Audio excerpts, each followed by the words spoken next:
Hello, and welcome everybody to episode 4 of What's the Deal, a Tenant Cube podcast. And today I have with me Tyler Griffin. Tyler is the principal broker and owner at Mortgage Alliance Ottawa. Tyler, thank you for joining me. Hey, thanks for having me, Dan. Super excited. Yeah, and Tyler, you and I, we've known each other for a little bit. Our audience may have not had a chance to meet with you. Maybe some of them have networked with you in the past. But could you give us a little bit of a background on yourself and your organization? Yeah, absolutely. So I've been a real estate investor for about 15 years. It's kind of how I got interested in real estate. My first property was a duplex while I was still renting an apartment. Bought a house shortly after that and had those for 6 or 7 years, and then bought a couple more duplexes in 2019 just to add to the portfolio.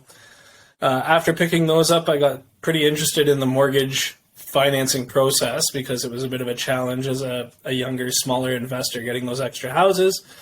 And with working with my old principal broker who I've taken over for, after we closed on those houses in 2019, he said, hey, you know what you're doing. You've got these structured up properly. Why don't you go get your license? And I got my license with kind of a goal to serve smaller investors because I found it difficult finding a broker that wanted to work with multiple properties and work with kind of helping me scale my portfolio.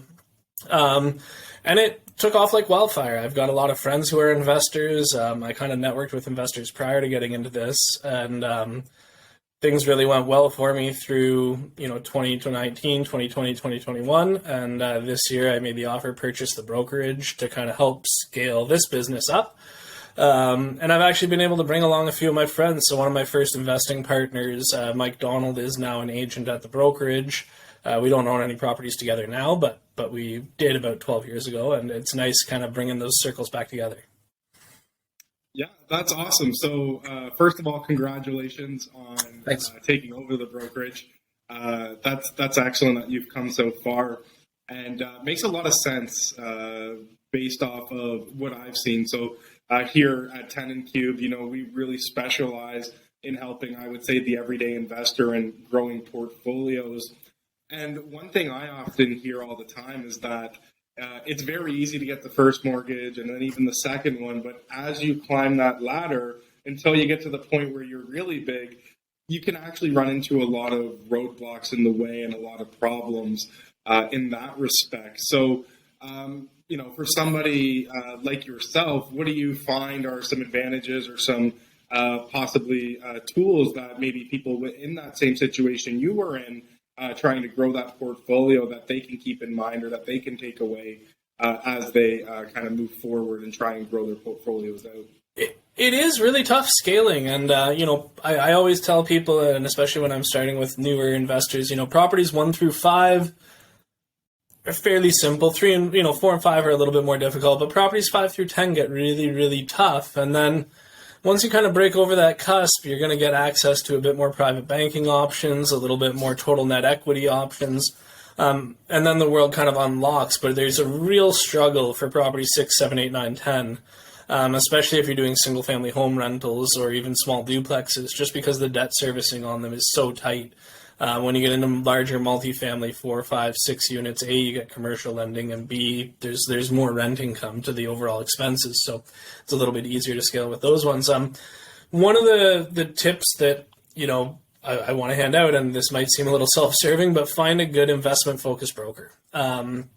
There's a lot of slog work to go through when you're working on these because you've got 5, 6, mortgage statements, 7 or 8 leases, property tax bills. So there's a lot of documentation that's going to be required. But also there are certain unique products and certain lenders that will allow, even though their product sheet says, hey, we'll only allow 5 rental properties. If you've got a broker who works on investors regularly, they know those lenders will go to 10 rental properties. They know the lenders that will do debt service coverage ratio as opposed to personal income satisfying the buy. They know the lenders that will look at holdcos kind of in a bubble as opposed to putting them on your personal asset sheet or taking them off your liability sheet. And those are a few tricks that can kind of help you get 7 or 8, 9 properties under 3 or 4 different holding companies if you want. which allows you to kind of position it as a private banking option once you get a bit bigger, and you can go to a bank and say, look, I've got $2 million in equity here. Can we make something happen? So finding an investment-focused broker, having a strategy, making sure that you've got a game plan involved, making sure that you've got steps laid out to go property 3, 4, 5, 6, 7, and sticking to it is kind of like my biggest tips. Yeah. Well, that's a great one right off the bat. And I know, kind of moving back to your story of your own personal development of your own portfolio, you had said that it wasn't necessarily easy to find brokers who wanted to work with you when you were at that stage and you were scaling. Why do you think that is? That is it maybe due to extra work that is required on the broker's end, or is there anything else that may come up? Why do you think it may be harder for it takes more touch time? Like yourself? Yeah, sorry, it takes more touch time on a file for an investor. Like if a client calls me and it's a husband and wife buying their first home, both government employees, there's not a lot of time put into that file. It's significantly faster. Right. Whereas, if a client reaches out to me and it's a husband-wife team and maybe one of the two has decided to quit their full-time job to manage their rental portfolio, because there's 7 or 8 of them now and they can do that. Now you've got business for self-income, you're using rent income to help qualify. As I mentioned, there's a lot more documentation, and so like the amount of hours put into a file goes up, but the compensation stays the same. So, I mean, it's not as attractive to some brokers. I think it's an underserved niche market, and that's kind of why I've been focusing on it, because I went through those struggles. Even my old principal broker, who I've purchased the company from, he didn't love doing my rental properties in 2019, and that's part of why he told me to get my license. He said, look, you've basically done these. I don't want to do them again. Can you just go get licensed and do your own files? And so I think that a lot of people just don't want to put in that legwork, and they use the easy way out, which is generally using less of your rent to qualify, because a lot of lenders look at rent by adding it to your income, and what you really want to do is find a lender that's going to use that rent to offset your expenses with the property that you're looking at. Well, that makes a lot of sense. And on that note, I know, again, like a lot of the people that come through TenantCube and the investors and the owners that we work with, they are in that scaling stage and they are trying to grow, and that's very helpful for them. But I know one thing from some of the other conversations you and I have had, that, we agree cash flow is important and maintaining a positive cash flow is important. But a lot of people are going to be in the situation today where they've bought their property for investment purposes. They've done so with a variable rate. And now, given the changes that we've seen in the markets, they're now going from a positive cash flow that may have been in the net hundreds per unit to something that's even zero or negative now. Absolutely. To kind of right the ship given the environment we're in. Well, and I mean, right on point, especially today. I mean, we're recording this October 26th. There was just another 0.5% increase to the Bank of Canada overnight rate. So cash flow that was there yesterday isn't there today. And people with static variables where the payment stays the same, they're going to be coming closer and closer to those trigger rates that we've been hearing about. There are a few things that people can do to restructure that. Number one, there are alternative lenders now are offering 35, 40-year amortizations, which can help you really spread out your payments. There are certain lenders out there that will allow you to do interest only, or even more of a reverse style. It depends on how much of your mortgage is compared to the value of the house. But if you have a fairly low loan to value, there are some lenders that will allow you to have a mortgage with no actual payments, just accruing interest over time, and that can help your cash flow. One of the major benefits of the variables, and I understand that a lot of positive cash flow has been wiped out this year for clients that bought in March or earlier. But one of the big positives for the variable is the flexibility that it provides the landlord, because they've got that 3-month interest break penalty. So if it's time to reposition your portfolio, or if you need to liquidate 2 or 3 units in your portfolio to get into a bigger apartment building, that allows you to do so without paying a huge break penalty. I guess the best advice that I have, and it's tough to do for sure, is to weather the storm. If you're in a variable, When people call me talking to lock-in rates, oftentimes, I ask, why would you pay more today because you're worried about paying more in 2 or 3 months? And sometimes if the client has the ability to, what we do is we do the math and figure out what their payment would be on the fixed interest rate they were going to lock into. And I say, why don't you just naturally increase your payment to that? Because that's what you're willing to do to sign up for. But I'm a big fan of keeping the flexibility in the investor's hands and not having the bank set the payment. So if you can say, hey, my payment would be, X on the fixed rate and it's Y on my current variable, I want to lock in. Well, why not just increase your variable payment to what X is, get that extra equity pay down, get that moving forward for you again. And you were going to be doing that with the fixed interest rate anyway. The one difference is because your interest rate's lower on the variable, you're going to be paying down more of that equity. So more of your payment's going to be staying in your pocket. In terms of improving your monthly cash flow, it is difficult without restructuring. If you've owned your property for 10, 15 years and you've just been signing back your mortgages, refinancing it, keeping your same mortgage principal, but re-amortizing it out over 30, 35, 40 years will really increase your cash flow, get a little bit of money back in your pocket. Outside of doing above guideline rent increases or owning mostly a portfolio that's outside of that rent control, 2018 plus, there's not much you can do on the income side. Making sure that all of your, utilities and your appliances are high efficiency, so you're keeping your money in your pocket if you're paying those bills. That's really the only things you can do to restructure your portfolio. So, most important is talk to somebody who can help you come up with those plans if you don't have one ready. Yeah, that's great advice, and I think that's something that we always try and fall back on. If you don't know, ask, and always you want to be asking an expert like Tyler, especially when it comes to something so important. Now, with that in mind, let's say somebody does end up going that route, or is maybe looking at options. Have lender policies changed at all in the last little while due to some of the changes we've seen in the market? Yeah, lender policies have changed. So, one of our big green lenders recently changed it so that if you're purchasing a house that's vacant and you need to use a market rent appraisal, the maximum amount they're going to loan is 65% of the purchase price, which is a big reduction from the 80 that we all kind of aim for. So that's a significant amount more down payment that you're going to need. There's also been a pretty good chunk of lenders exiting the holding company market. So back in 2019, there were probably 6 or 7 companies that were doing holding companies at A rates, allowing you to position your properties in that corporate structure, which pulls them off your personal liability sheet. And those products have kind of disappeared slowly but surely, and now we're down to 2 of them who are offering them in the A space. Holding companies are a great way to help you scale because you can keep the properties kind of segregated and from your personal liability. But it does definitely narrow down your choices for who you're going to be purchasing from. And it narrows down some of your exit strategies as a landlord. Like you can't use an N12 form as a landlord if your property's in a holding company. So it does take away some of your options for, moving along tenants that aren't doing what they ought to be doing. Yeah, and actually you bring up a great point there.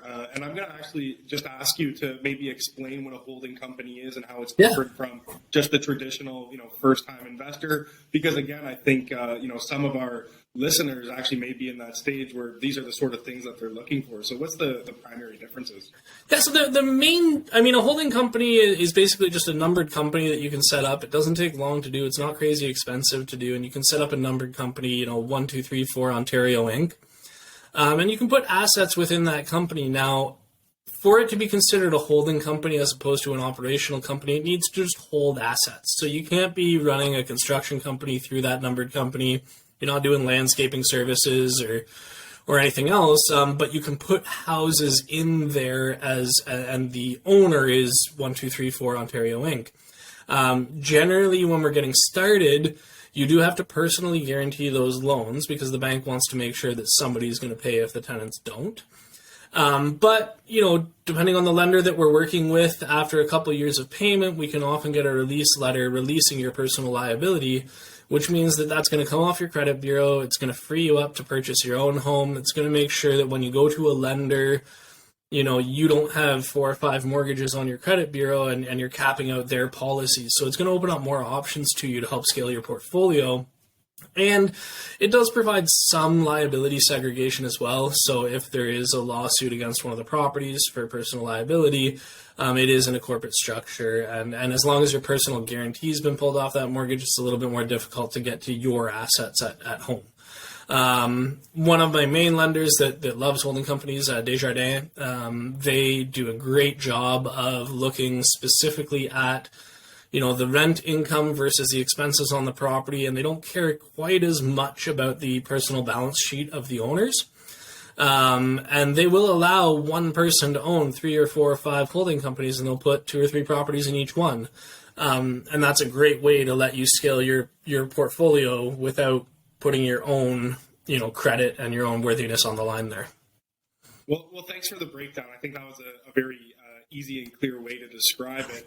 And one follow-up question to that: at what point in somebody's investment journey would you say that they should maybe start exploring an option like that? Is there a approximate portfolio size, or is it going to vary on individual circumstances? When should I maybe start looking into something like that? I think it really comes down to your end goal. Most investors that I see that are tracking towards using holding companies, their end goal is full retirement from a 9 to 5 to focus on real estate investment. If you're looking to just supplement a retirement portfolio, if you're going to have 4 or 5 rental properties, which is still an amazing portfolio, and it provides a very comfortable retirement, it can help with generational wealth planning for your family. At that point, you're probably not really in the market of using a holding company. It is a little bit harder for financing. As I mentioned, there's fewer lenders that look at it. Sometimes interest rates are a touch higher, but it's those clients that are looking to have 15, 20, 25, 30, or get into the 20 to 30 unit apartment buildings, even the larger commercial apartment buildings, where a holding company really starts to make sense. Because it allows division of your personal assets, it allows some tax benefits, it allows you to shuffle around money, pay out dividends. There's lots of options from how the holding company can help you. But again, as opposed to being a certain portfolio size, I think it's more of an end goal target. If you're looking to make real estate investment your full-time gig, something you should definitely talk to an accountant about and see if the holding company route makes sense for you. If you're looking to own 5 or 6 properties, probably best to do it in your personal name. Yeah, that's fair. And, I know it's come up a couple of times now, and I think it's probably the talk of the space, and it's on everybody's mind, interest rates. I talk to a lot of landlords every day, and, one thing that they're often debating in their mind is prices are coming down, but rates are going up. What are we looking at here? Is it now time to get involved or expand the portfolio, or should I just hold off? I think everybody's almost paralyzed with fear to a certain extent to really pull the trigger on decisions that they were making a lot easier earlier. What are your thoughts on the current conditions, where things may be going? You alluded to there was just another hike today. Can you provide some insight there? Yeah, in terms of where things are going, I wish I had that crystal ball in my office right now. I probably wouldn't be in my office anymore if I could tell you that. But chances are we're going to see another increase later this year in December. But it is slowing down. I think we're getting near the end of this tightening cycle and into a little bit of a flat period through 2023. There's a good chance that when we hit a recession, a full-blown recession, that the answer to that is pulling these rates back down. And, locking into fixed interest rates today is a tough pill to swallow because we are the highest they've been in quite some time. And if you lock into a fix today, in 2 or 3 years from now when rates are lower, you're going to have a very large interest rate differential penalty. So if you need to exit, if an opportunity comes up and you say, hey, I got to list 3 of my properties because something's coming up, you might end up with $20,000-$30,000 penalties on each property, and that can really eat into the working capital that you had to move over to the next opportunity. In terms of whether people are paralyzed or not, I think it really depends on how they feel as an investor. I got a call from one of my great investor clients today, and he said, I was talking with my partner, and we're buying everything. He said, I'm looking at houses that were 1.1 million in February that I can pick up for 600-700 today. Now, that's an extreme example, but he's got some good wholesaling contacts. And he said, I'm buying everything, and I'm going to not even look at it for the next 3 or 4 years. And 3 or 4 years from now, I'm going to win. And he's probably right. If you're in a cash-heavy position heading into this recession, you're in a great position to increase your portfolio, pick up some deals at a discount from where they were a year ago or a year and a half ago. And as long as you're comfortable sitting on them for, a couple of years while you weather these storms, you might end up on the other side of this with an amazing portfolio that you were able to pick up for, pennies on the dollar, to say. Well, I think you hit the nail on the head there too, because I think a lot of times, and I think we can all be guilty of this, is looking at things on too short of a time horizon. So we've just started experiencing the pain and the tightening, so It feels fresh. But if you're looking at, like you said, a 3, 4, 5 year or longer, there's a lot of room for things to change. Now, this isn't a get rich quick business, right? Real estate investment is a long haul kind of thing, and I'm willing to bet everything I own that 30 years from now, houses are worth more than they are today. And so if you're looking at the larger window, and if you're looking at, I know some clients right now that are calling me, they've got young kids, and they're saying, I'm going to buy a house to give to my kid when they're 18. They're looking 18 years down the road and saying, I don't know how my kid's going to afford a place, so I'm going to pick one up today, and I'm going to rent it out for the next 15, 20 years. And maybe they don't want to live in the city I own in, but at least they'll have the option to own if they want. Yeah, that makes a lot of sense, and I think having those longer time horizons is definitely the way to think about it. Now, one other thing that we've talked about before is strategies. When to lock in, strategies that you can use that are similar to locking in. And I think you touched on it a little bit earlier. Yeah. But avoid completely locking in. Can you just give us a little bit of a high level on maybe some of those strategies? Yeah, there's a few options. I mean, multiple lenders out there will allow you to have 3 or 4 buckets of mortgages underneath one product. So if you've got one house or 2 houses and you're worried about it, you can say, out of my $500,000 mortgage, I want $200,000 to be on a fixed rate and $300,000 to be on a variable rate. That's my comfort level of exposure to variable. And you can do that in multiple segments. But again, as I mentioned earlier, locking in is really like I said, it's paying more today because you're worried about paying more tomorrow. And it's giving the control to the bank, because once you lock in, you're going to be locked in for a 5-year term. This is your payment. It's very difficult to exit, and it's more difficult to exit if rates go down, which quite frankly is when you want to exit, because you want to access those lower rates. So if you have the cash flow for it and the stomach to weather it, increasing the payment on your own timeline, so calling up your bank and saying, hey, my payment's $1,100 today, I'd like to make it $1,300, or even better, in my opinion, is saying, hey, my payment's $1,100, I'd like to make it $1,300, but what I'm going to do is just take that $200 and tuck it aside every month. And then at the end of the year, I'm going to look at the money that I have tucked aside, the $2,400 tucked aside, and I'm going to make a lump sum payment down to my principal. All that money is getting applied directly to the principal. You're not increasing your interest expenditure. You're maintaining your 3-month interest break penalty. You're keeping yourself flexible. You don't want to end up in a situation where you can't exit because of how much it costs, and you're losing opportunities because of it. So keeping the flexibility in your hands, keeping the control out of the bank's hands, I think is a paramount strategy for investors. Yeah, well, that makes a lot of sense. And, when we talk about people exiting, the only times I ever hear it really come up in my conversations day to day are people who fell into that situation we talked about earlier.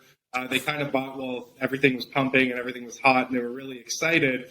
And they didn't do something that I know you're a big fan of, and it's cooking in, as you put it, cooking in the costs for which you will need for certain items, like, for example, our rent guarantee program or property management. or whatever it may be, and people didn't cook in those costs.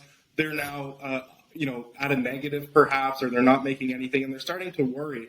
So what are your thoughts about, cooking in those extra expenses in the future and making sure that anytime you take on an additional investment property, giving you some flexibility for situations like we're in now? Yeah, and that's a great point. And I think a lot of investors, especially rookie investors, don't run their numbers strong enough when they're trying to qualify a property. They're not putting in 5 to 10% for property management. They're not calculating in 5% for something like the rent guarantee or for a fallback plan. And especially when younger investors are getting started, they're taking all of their capital and they're putting it into the down payments, they're putting it into the renovations, they're putting it into the closing costs, and they're eating up their slush fund, and they're not sitting on that, $10,000 per property that you really ought to have tucked aside to make sure that any unforeseen expenses can be taken care of. And if you are in that situation, you're a young investor, Tenant Cube offers a great product where you're just giving up 5% of your rent, you never see it, but in a case where a tenant stops paying, and I think we've all heard about the landlord-tenant board being super quick these days, so if you're looking at an 8-month eviction process, and especially with where average rents are in this day and age, let's look at like $2,400 a month across 8 months, you're looking at $20,000. That can really hurt somebody's pocketbook if they don't have that slush fund tucked aside. And it's the same with stress testing your purchase, right? People for a long time during 2021, I kept hearing investors say, "Oh, I've run my numbers against 3%, but like 3% is still super cheap money. You need to be stress testing that mortgage at 6, 7, 8. I mean, in today's market, probably at 7 to 10%." And making sure that if rates end up there, if you do need to do any kind of restructuring or you need to go with an alternative lender, you can stomach those increases. So, having a lot, 5% vacancy, 5% property management, 5% rent withholding to make sure that you're keeping money tucked aside for those unforeseen things, because that's what's going to kill you is when you end up with a $20,000 roof bill and no 20 grand to pay for it. All of a sudden it's going on a credit card and now you're looking at 26% interest on that. And it just, it snowballs out of control. I know a lot of investors that used private lenders over the last couple of years, and from my experience and my other private lenders that I've been dealing with, about 25% of those mortgages aren't getting renewal offers. They're getting pulled, and that's a tough situation to be in if you've really leveraged yourself across your portfolio. So my whole takeaway from this, Tyler, has been, number one, preparation is key. Do your math. Make sure you know what's going on. And number two, talk to a specialist like yourself if you have any doubts, any questions, or anything that you're less than fully confident about, or maybe even if you are, it's always best to talk to somebody who's clearly knowledgeable like yourself in the appropriate spaces. I think you got it. And, quick little self-serving plug at the end, you can find me at thegriffinmortgage.com or on Instagram at thegriffinmortgage. If you want to reach out, I'm always available. I love chatting about it, even if I don't end up being your lender. If you just have some questions or, you're not sure about the information that you're getting from the broker you're working with, happy to talk. Happy to share my experiences. I've done some self-serve evictions at the landlord-tenant board. I've dealt with short-term rentals. I've dealt with, a lot of things in my time, and I love talking about it. I love connecting with other people in this space. Well, and we love talking with you, Tyler. So thank you again so much for making the time. I hope we can do this again. We said earlier maybe we'll see you on episode 40, but I hope you... I was going to say, I'm going to hold you to that. I'll see you on episode 40. All right. Thank you so much, and thank you, everybody, for listening and watching. We'll see you soon. Thanks a lot, Darren.